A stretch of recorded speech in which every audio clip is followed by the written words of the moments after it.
Hello everyone, Namaskar. I Rachna Agrawal welcome you all in today's class of English, and the book that is continuing in this lesson is Rainbow Class 12th English Compulsory Book First, and first chapter is almost done. Lesson number 1 water, इसके कुछ episodes में यहाँ तक already ये पढ़ा चुकी हूँ.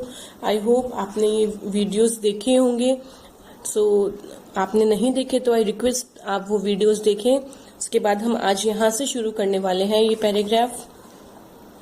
Water का ये चैप्टर है, सीवी रमन द्वारा कंपोज्ड ये ऐसे है, वो हम लोग पढ़ रहे हैं. So let us continue. The measures necessary to control the movement of water and conserve its supplies can also serve subsidiary purposes of value to the life of the countryside. By far the cheapest form of internal transport in a country is by boats and barges through canals and rivers. We hear much about programs of rail and roads construction, but far too little about the development of internal waterways in India. Then again, the harnessing of water supplies also make possible the development of hydroelectric power. The availability of electric power would make a tremendous difference to the life of the countryside and enable the rural economy to be improved in various directions. In particular, it would enable the rural economy to be improved in various directions. In particular, it would enable underground water to be tapped to a greater extent than at present, and thus able to overcome the difficulties arising from irregularity or inadequacy of the other sources of supply. Let us first, after reading, understand the meanings of this paragraph.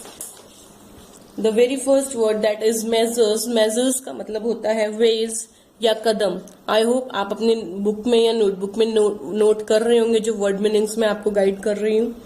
Then the next word that becomes a hard word is subsidiary, that is of secondary importance. Of secondary importance, जैसे सहायक. Then comes the next word, that is countryside. Countryside means rural area, ग्रामीण क्षेत्र. Then the next word is boats and barges. Barges means flat boats. नौकाएं जो होती हैं उन्हीं के बारे में है barges का मतलब. Then the next word is waterways. Waterways means ways through water, जल मार्ग. Then the next word is that hard word is tremendous. Tremendous का मतलब होता है very big या बहुत ज्यादा. Then the next word is hydroelectric, जो रह गया इसमें अभी. ये hydroelectric means वाटर के पावर को यूज करके जो इलेक्ट्रिसिटी प्रोड्यूस होती है उसको हम लोग बोलते हैं hydroelectric. Then the next word is enable, make able. Enable का मतलब होता है making it able. Then it is a word to be tapped. To be tapped means to make use of. जैसे कि काम में लाया जाएगा अगर वाटर को, तो ये इसके लिए to be लगा हुआ है. To be tapped means made use of, काम में लाया जाएगा. Then extend. Extend means up to the limit. Overcome means when, किसी सिचुएशन को सॉर्ट आउट कर लेना, जीत जाना, उस प्रॉब्लम को सॉल्व कर लेना. Then the next word is arising. Arising means कोई नई प्रॉब्लम का राइज होना, कोई नई प्रॉब्लम का जन्म होना, टेकिंग बर्थ जैसे हम कह सकते हैं. Inadequate मतलब होता है insufficient क्वांटिटी में, lack of proper quantity. CV Raman जो कहना चाह रहे वो यही बात है कि जो पानी का फ्लो है उसको हम लोगों को कंट्रोल करने के बारे में स्टेप्स लेना होगा, और जो भी रिसोर्सेज हैं उनके कंजर्वेशन के बारे में हमें सोचना होगा, सो दैट कि जो सर्वाइवल है ह्यूमन बीइंग का वो सक्सेसफुल हो सके.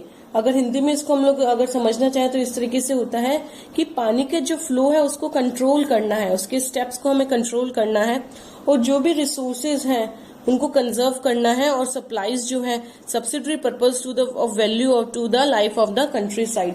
हम लोगों को देश के हित के लिए कुछ सहायक प्रयोजन में ये काम आ सकता है जो रिसोर्सेज को अगर हम प्रॉपरली यूटिलाइज करेंगे तो.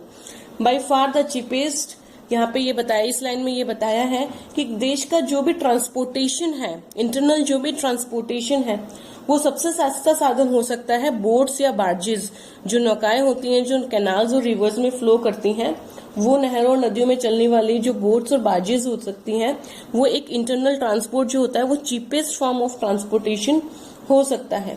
हम लोगों ने सुना होगा बहुत कुछ प्रोग्राम्स रेल्स और रोडवेज के रोड कंस्ट्रक्शन के बारे में, तो but far too little about the development of internal waterways in India.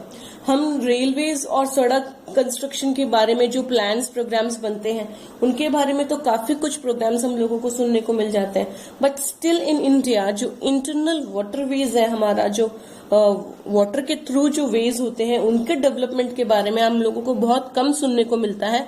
कम इसलिए सुनने को मिलता है क्योंकि प्रॉपर उसकी प्लानिंग नहीं होती है रिसोर्स की, वाटरवेज की।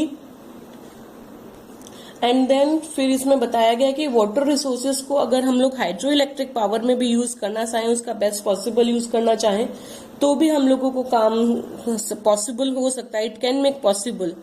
और इलेक्ट्रिसिटी की भी अवेलेबिलिटी हो जाएगी रूरल एरिया के अंदर। अगर हम हाइड्रो इलेक्ट्रिसिटी को ले आएंगे तो काफी चेंजेस आ जाएंगे, और जो अपना रूरल एरिया है उसकी जो इकोनॉमी है उसके अंदर भी चेंजेस, रूरल इकोनॉमी के अंदर भी काफी चेंजेस आ जाएंगे, it can be improved.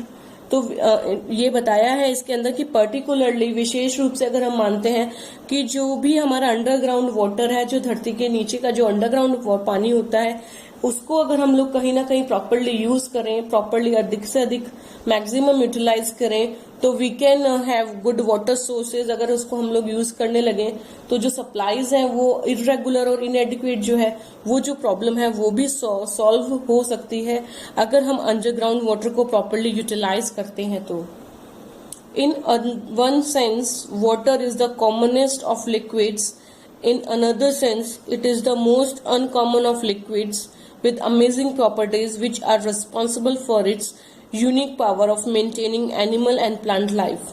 The investigation of the nature and properties of water is therefore of the highest scientific interest and is far from being exhausted field of research. इस paragraph के बारे में अभी हम लोग समझते हैं। इसके अंदर जो कुछ वर्ड्स आए हैं, जैसे कि जो वर्ड्स हैं, यूनिक वर्ड आया है। यूनिक जैसे कि होता है समथिंग अनमैच्ड, समथिंग डिफरेंट, अद्भुत जिसको हम कह सकते हैं। इन्वेस्टिगेशन वर्ड जो है इसका मतलब होता है किसी मैटर को डीपली रिसर्च करना, looking into the matter very deeply. Then the next word that has come a bit hard is exhausted. Exhausted का मतलब होता है कि जैसे कि where all possibilities have ended, जहां हमने उसको बार बार कंजप्शन करके इस्तेमाल करके जो प्रोडक्ट खत्म हो चुका है। Exhausted means finish हो जाना।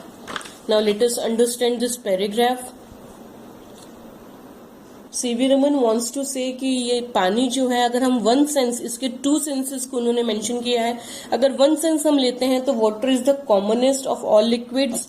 वाटर जो है वो सभी लिक्विड्स के अंदर एक सिंपल सा प्रोडक्ट है, एक सिंपल सा एलिमेंट है। बट अगर इसका हम डिफरेंट सेंस देखते हैं, अनदर सेंस देखते हैं, दूसरा अगर व्यू देखते हैं, तो ये सरप्राइजिंगली इसके अंदर बहुत सारी प्रॉपर्टीज होती हैं। वो जो प्रॉपर्टीज होती हैं वो ही रिस्पॉन्सिबल होती है। यूनिक इसके अंदर पावर है कि वो सर्वाइवल जो होता है प्लांट और एनिमल का पॉसिबल कर पाता है।